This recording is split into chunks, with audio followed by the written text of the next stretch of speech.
வணக்கம் அரியலூர் மாவட்ட மக்களே. இன்னைக்கு நம்ம ஒரு ஊருக்கு வந்திருக்கோம். அதாவது ஒரு முருகன் ஆலயத்தை பற்றி தெரிஞ்சுக்கிறதுக்காக தான். ஸோ நம்ம அரியலூர் மாவட்டத்தில் இருக்க ஒரு ஆலயத்தை பற்றி தான் இன்னைக்கு தெரிஞ்சுக்க போகிறோம். முழுசாக வீடியோ பாருங்கள். வணக்கம் ஐயா. நம்மளோட ஊர் பேர், அப்புறம் இந்த ஆலயத்தை பற்றி. அரியலூர் மாவட்டம் வட்டம் ஆலங்குரட்ல பஞ்சாயத்தை சேர்ந்த வாழைக்குழி கிராமம். அதாவது இந்த கோயில் சித்து தங்கம்மை என்பவரால் துவக்கப்பட்டது. 1915 வருஷத்துல ஒரு புளிமத்தடியில வேலை வின்றி அருள்வாக்கு சொல்லி வந்திருக்கிறார்கள். அது சிலருக்கு அப்போது சில பேர் விமர்சனம் செய்திருக்கிறார்கள். இந்த தங்கம்மை என்பவருக்கு 3 பையன்கள் 4 மகள்கள். இந்த 7 குழந்தைகளுக்கு பிறகு இந்த அருள்வாக்கு கூறுவது அவருடைய வீட்டுக்காரருக்கு, அதாவது கணவருக்கு பிடிக்கவில்லை. அவர் ஏளனமாக பேச ஆரம்பித்தார். அதை பொருள்படுத்தாமல் இந்த அம்மா அருள்வாக்கு சொல்லி வந்ததுனால அவருடைய மூத்த மகன் மருது மூப்பனார் தான் இந்த அம்மையாருக்கு ஆதரவு கொடுத்து சிறப்பு செய்திருக்கிறார்கள். இப்படி 1919 வாக்கில் இந்த கோயிலை கட்ட ஆரம்பித்தார்கள்.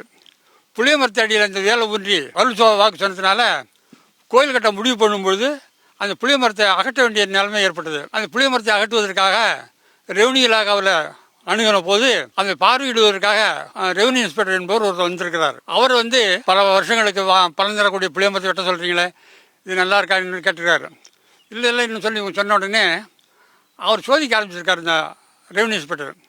எப்படின்னாக்கா, சரி என்னை பற்றி உங்கள் சொல்லுங்கள் பார்க்கலாம் அப்படின்னு சொன்ன உடனே இந்த அம்மா அருள் கூர்ந்து, உடனே உன்னுடைய மகள் ஊமையாக இருக்கிறாள், அவளை கரையேற்றுவதற்கு வழி தெரியாமல் தவிக்கிறாய், விரைவில் அதற்கு ஒரு முடிவு கிடைக்கும் என்று சொல்லியிருக்கிறார்கள். அந்த ஊமை மகள் இருக்கிறது என்று சொன்னதுனாலேயே அவருக்கு ரொம்பவும் ஒரு நம்பிக்கை ஏற்பட்டு உடனடியாக அந்த புளியமரத்தை வெட்டுவதற்கு ஏற்பாடு செய்து விட்டார்கள். புளியமரத்தை வெட்டி விட்டு அந்த இடத்துல அந்த கட்டம் கட்டியிருக்கிறார்கள், கோயிலை கட்டியிருக்கிறார்கள். அதன் பிறகு ஒரு போலீஸ்காரர் வந்திருக்கிறார். அவர் இந்த பாட்டியை பார்த்து அருள்வாக்கி கேட்டிருக்காரு. அந்த அம்மா என்ன சொன்னாங்கன்னாக்கா, நீ ஒரு புலிக்கு வலை கட்டியிருக்கிற, அந்த வலையில் இந்த புலி விரைவில் சிக்கும், அதுக்கு ஒரு பெண் துணை இருப்பாள் என்று சொன்னார்கள். அவர் போலீஸ்காரர் என்ன சொன்னார்னாக்கா, கொடுக்கூர் ஆறுமுகம் என்பவர் ஒரு சமூக விரோதி. அவரை பிடிப்பதற்காக இந்த போலீஸ்காரர் முயன்று வந்திருக்கிறார்கள். அந்த கொடுக்கூர் ஆறுமுகம் என்பவருக்கு அவரை சேர்ந்த ஒரு பொம்பளை காட்டி கொடுத்து விட்டார்கள். எனவே அவருக்கு இந்த சித்து சொன்னதை உண்மையை பற்றி ஆராய்ந்து ரொம்ப மகிழ்ச்சி அடைந்திருக்கிறார்கள். இதெல்லாம் பிற்காலத்தில் வாய் வழியாக கேள்விப்பட்டது தான். இப்போதுள்ள ஜி.கே. வாசன் என்பவருடைய முன்னோர் கருப்பையா மூப்பனார், விசாலட்சுமி அம்மையார் அப்படிங்கிறவங்க போய் சில குறிகளும் சொல்லி அவங்களுக்கு சொல்லியிருக்கிறார்கள். அவர்கள் என்ன உதவி வேணும்னு கேட்கும்பொழுது, ஆலயத்தில் ஒரு பெரிய மணி கட்டி மணி அடிக்கணும், அதுக்கு வேண்டிய ஏற்பாடு செய்யணும்னு சொல்லியிருக்கார்கள். அதன்படி அந்த அம்மையார் வெண்கல பொருட்கள் எல்லாம் கொடுத்து மணி வார்ப்பிக்க செய்தார்கள். அந்த மணி தான் இப்ப கோயிலில் கட்டியிருக்கிற மணி. அதனுடைய எடை 100 சேர், அந்த நாக்கு ஒரு 10 சேர். அப்படிலாம் இருந்த ஒரு முக்கியமான இடம். மக்களிடையே இந்த அருள்வாக்கு கேட்பதற்காக திங்கட்கிழமையும் வெள்ளிக்கிழமையும் இந்த ஊருக்கு வருவார்கள். இந்த அம்மையாருக்கு உறுதுணையாக நாராயண மூப்பனார் அப்படின்னு ஒருத்தர், அவர் துணை இருந்தார்கள். அப்பொழுது பேய் பிடிக்கிறதுன்னு ஒரு நிகழ்ச்சி ஏற்படும். எனவே ஒவ்வொரு திங்கட்கிழமையும் வெள்ளிக்கிழமையும் இந்த வாழைக்குடியை பொறுத்த வரையில் எப்படியும் ஒரு சராசரி 10-15 கேஸ் வரும் பேய் ஓட்டுறதுக்குன்னு. இவர்களுடைய அருள்வாக்கை கேட்டு பக்கத்தில் உள்ள கிராமத்தில் உள்ளவர்களெல்லாம் பல கோரிக்கை வச்சிருக்கிறார்கள். அந்த கோரிக்கையை நிறைவேற்றதுனால அதனுடைய நன்றி கடனாக இந்த கோயிலுக்கு பல நன்மைகள் செய்திருந்தார்கள். சித்ரா பௌர்ணமி, அதற்கு இந்த ஊர் பிரமுகர் நாட்டாண்மைக்காரர், அவங்களுடைய வம்சத்தை சேர்ந்தவர்கள் சித்ரா பௌர்ணமி விழா நடத்தி வருகிறார்கள். ஏகாதசிக்காக செய்வதற்காக அவர்கள் ஒரு 20 சென்ட் நிலம் எழுதி கொடுத்திருந்தார்கள். அதை நாங்கள் போய் பயிர் பண்ணி அதை அனுபவிக்க முடியாததுனால அவர்களே அதை அனுபவித்து கொண்டு இந்த ஏகாதசி திருவிழாவை செய்து வந்தார்கள். அதுக்கப்புறம் தை பூசத்துக்கு மேலக்காங்கனூர் என்ற ஊரிலிருந்து ஒரு குடும்பத்தை சேர்ந்தவர்கள் 40 சென்ட் நிலம் எழுதி வைத்து செய்து வந்தார்கள். அங்கே நாங்கள் செல்ல முடியாதனால் இப்போ அவர்களே அந்த நிலத்தை அனுபவித்து கொண்டு அந்த விழாவை செய்து கொண்டு வருகிறார்கள். பக்கத்து கிராமத்தில் கோர்ட்டு நடவடிக்கை எடுத்து கைப்பற்றிய ஒரு 1.5 ஏக்கர் நிலத்தை இந்த கோயில் பேருக்கு தானம் செய்து கொடுத்துருக்கிறார்கள். மற்றும் இந்த ஆந்திராட்டில் ரெவன்யூ பரப்பில் தரிசு நிலமாக இருந்த ஒரு 3 ஏக்கர் நிலத்தை என்னுடைய தகப்பனார், அதாவது மருது மூப்பனார் அவர்கள் கிராம முனிசிப்பாக இருந்த பொழுது அந்த இடத்தை அடமானம் செய்திருக்கிறார்கள். இந்த ஊருக்கு தென்புறத்தில் சேரி நத்தம் என்று ஒரு இடம் 2 ஏக்கர், அந்த 2 ஏக்கர் நிலத்தையும் இந்த சாமி பேருக்கு அடமானம் செய்திருக்கிறார்கள். எனவே இந்த கோயிலுக்காக நிலம் என்று சொல்லும் பொழுது இந்த 6-7 ஏக்கர் நிலம் தான். நான் இந்த மருத்துவருக்கு 7வது பிள்ளை. எனக்கு முன்பு 5 அண்ணன்கள், ஒரு அக்கா, ஒரு தங்கை, பின்னாடி தங்கை இருக்கிறார்கள். அவர்கள் அத்தனை பேருக்கும் சம்மதத்தின் பேர் தான் என்னை ஒருவர் மட்டுமாக இந்த கோயில் நிர்வாகம் பண்ணுவதற்கு அனுமதித்தார்கள். என்னுடைய அண்ணன்மார்களெல்லாம் ஒத்துழைப்பு சேர்த்தனால அவர்களையும் அவர்கள் சார்ந்தவர்களையும் இந்த விழா குழு என்று ஒன்று அமைத்து அதில் உறுப்பினர்களாக்கி மற்ற எல்லா விஷயங்களையும் செய்து வருகிறார்கள். அந்த கோயிலுக்கு வேண்டிய அன்றாட முக்கியஸ்தர்கள் பொருளை தவிர மற்ற சிறப்பு செய்திகள் எல்லாம் இந்த விழாக்குழுவை சேர்ந்தவர்கள் தான் சொல்கிறார்கள். அதாவது என் அண்ணனுடைய பிள்ளைகள் வாரிசுகள்.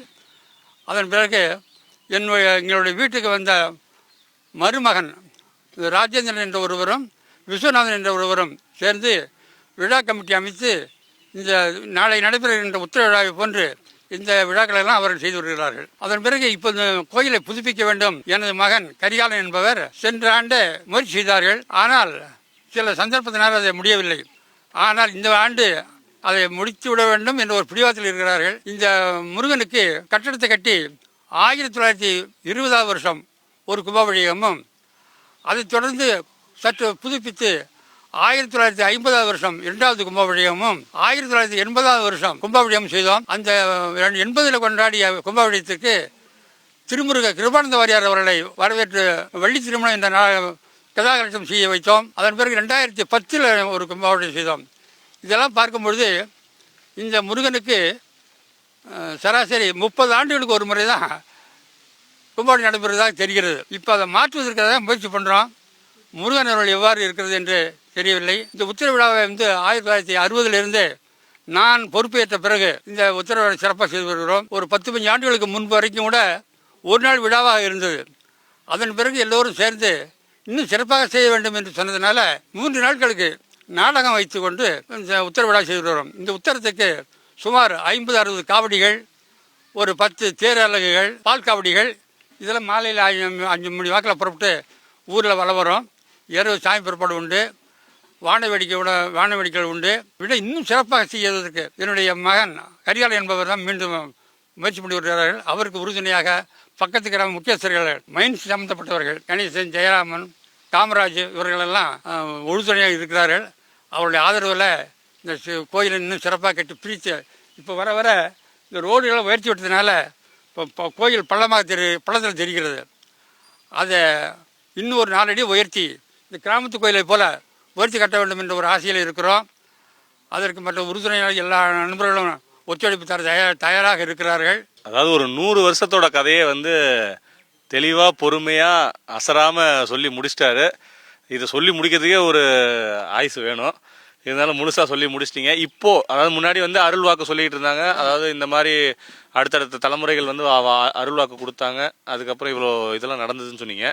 இப்போது இந்த கோயிலில் அருள் வாக்கு போயிட்டுருக்குங்களா? முன் சொல்ல தவறியது. இந்த சித்து தங்கம்மை அவர்கள் அருள் வாக்கு கூறி 1956 வாக்கில் ஜீவ சமாதி அடைந்தார்கள். அதன் பிறகு அந்த அம்மையாருடைய ஜீவ சமாதி அடைஞ்சாங்களா? ஆமாம், ஜீவ சமாதி அடைந்தார்கள். அதன் பிறகு அந்த அம்மையாருடைய மருமகள், அதாவது பேத்தி பெரியம்மை என்பவர் அருள்வாக்கு கூறியிருந்தார்கள். இருந்தாலும் இந்த சித்து தங்கம்மை போல அவர்களால் பிரகாசிக்க முடியவில்லை. அவர்களும் ஜீவ சமாதி அடைந்து விட்டார்கள். எனவே இப்பொழுது சாதாரணமாக தினசரி செய்ய வேண்டிய அபிஷேகங்கள் மற்ற விழாக்கள் செய்து வருகிறோமே தவிர அருள்வாக்கு சொல்வதற்கு யாரும் இல்லை. ஆனால் 2 பேர் ஜீவ சமாதி அடைஞ்சிருக்காங்க. அதன் பிறகு தஞ்சை அடுத்த தோட்டக்காடு என்ற கிராமத்திலிருந்து வாசுதேவ சாமிகள் என்று ஒருவர் வந்தார். அவரை பார்க்கும் பொழுது அவர் இங்கே இந்த கோயிலில் தங்க வேண்டும், என்னுடைய கனவுல இந்த முருகன் தோன்றி தன்னை சேரும்படி சொன்னார்கள். அதனால் நான் தங்கணும்னு சொன்னார்கள். அதற்கு என்னுடைய தந்தை சம்மதிக்கவில்லை. ஏனென்றால் அறிமுகமாகாதவர் எப்படி இருப்பாரோ, அல்லது மேலும் கோயிலில் எரிஞ்ச சிலைகள் சில சொத்துக்கள்லாம் இருக்குது, அதெல்லாம் பயந்து கொண்டு அவர்களுக்கு இடம் கொடுக்கவில்லை. அவர் இப்போ இல்லை, இங்கே விட்டால் போகவே மாட்டேன் என்று சொல்லி வீட்டிலே படுத்துக்கிட்டார். ஆனால் கோயில் பக்கம் வரவில்லை. அப்படி இருக்கும்பொழுது சிறுத்தொண்டாங்காணி என்ற ஒரு பேச்சு வந்தது. உடனே இந்த சாமியார், ஏன்னா சிறுத்தொண்டாங்காணி பக்கத்துலேயே கிராமம் அப்படின்னு கேட்ட உடனே ஆமான்னு சொன்ன பிற்பாடு அங்கே போய் சொன்னார். நாராயணசாமின்னு ஒருத்தர், அவங்களுடைய அம்மா இருப்பாங்க, அவங்களுக்கு என்னுடைய விவரம் கேட்டால் சொல்லுவாங்கன்னு சொன்ன பிற்பாடு அதுமாதிரி அனுப்பி கேட்டாங்க. அவர் ஒரு பெரிய குடும்பத்தில் பிறந்தவர், நிறைய நிலப்பலங்கள்லாம் உள்ளவர். சாமியார் ஆகி வந்ததுனால வீட்டில் எல்லாம் தேடி பார்த்துட்டு விட்டுட்டாங்க. அப்போது இங்கே தங்கின பிற்பாடு அதெல்லாம் தெரிஞ்ச பிற்பாடு எங்கள் தந்தை அவர் தங்குவதற்கு அனுமதி கொடுத்தார். அவர் 40 வருஷ காலம் இங்கேயே இருந்து இந்த இறைவனுக்கு தொண்டு செய்து வந்தார். அவருடைய சிவ சமாதியும் நாங்கள் செய்திருக்கிறோம். இங்கே தான் இருக்குது அவருடைய சமாதியும். இந்த கோவிலை நிர்வகித்து வந்த மருதமுப்ரார் என்பவருக்கு நான் 7வது பிள்ளை. என்னுடைய பெயர் ஆதிமூலம். கோயில் உண்டாவதற்கு முன்பு பிறந்தவர் சீனிவாசன் என்பவருக்கு பெயர். கோயில் உண்டான பிறகு பிறந்த குழந்தைகள் அத்தனை பேருக்கும் இந்த முருகனுடைய பெயரே வச்சிருக்கிறார்கள். ஆனால் என் பெயரையும் இதே முருகன் பெயர் தான் வைத்தார்கள். இருந்தால் பக்கத்து ஒரு சாமியார் விஷ்ணு பெயர் வேணும் என்று ஆதிமூலம் என்று மாற்றி விட்டார். எனவே நான் 1933 பிறந்தவன். இன்று எனக்கு 94 வயசு ஆகிறது. ஆசிரியர் பணியில் சிறந்த ஆசிரியர் என்ற பட்டம் பெற்றிருக்கிறேன். நான் இந்த ஊருக்கு பக்கத்து கிராமத்துக்கு வேலைக்கு வந்தது 1960. அன்றையிலிருந்து இன்றைய வரைக்கும் இந்த கோயில் நிர்வாகம் செய்து வருகிறேன்.